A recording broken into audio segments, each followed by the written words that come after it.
আমার খালাতো বোন, মামাতো বোন এবং ফুফাতো বোনের সাথে দেখা দেওয়া জায়েজ হবে কিনা, জানালে উপকৃত হব। জটিল প্রশ্ন ভাই। জটিল কেন বললাম? খালাতো বোন, মামাতো বোন, ফুফাতো বোন, এদের সবার সাথে পর্দা করতে হবে, অথচ এদের সাথে পর্দা করাটা আমাদের সমাজের সবচেয়ে কঠিন কাজ। ঠিক না বলেন? ভাবির সাথে পর্দা করা সহজ না কঠিন? অথচ ভাবির সাথে পর্দা করা লাগবে কি লাগবে না?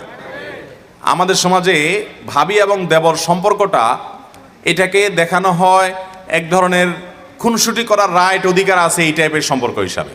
ঠিক কিনা বলেন? এই জন্য দেবর ভাবির খুনসুটি নিয়ে অনেক আপনার গল্প, মুখরোচক কথা, অনেক কিছু আমাদের সমাজে প্রচলিত আছে। অথচ নবী করিম সাল্লাল্লাহু আলাইহি সাল্লাম এই সম্পর্ক সম্পর্কে বলেছেন এটা হলো মৃত্যুর মতো। একে অন্য থেকে, মৃত্যুকে যেরকম মানুষ ভয় পায় এরকম সাবধান থাকবে, এখানে অনেক বেশি রিস্ক আছে ফিতনায় পতিত হওয়ার। এই জন্য এখানে পর্দা আরো বেশি কড়াকড়িভাবে করতে হবে।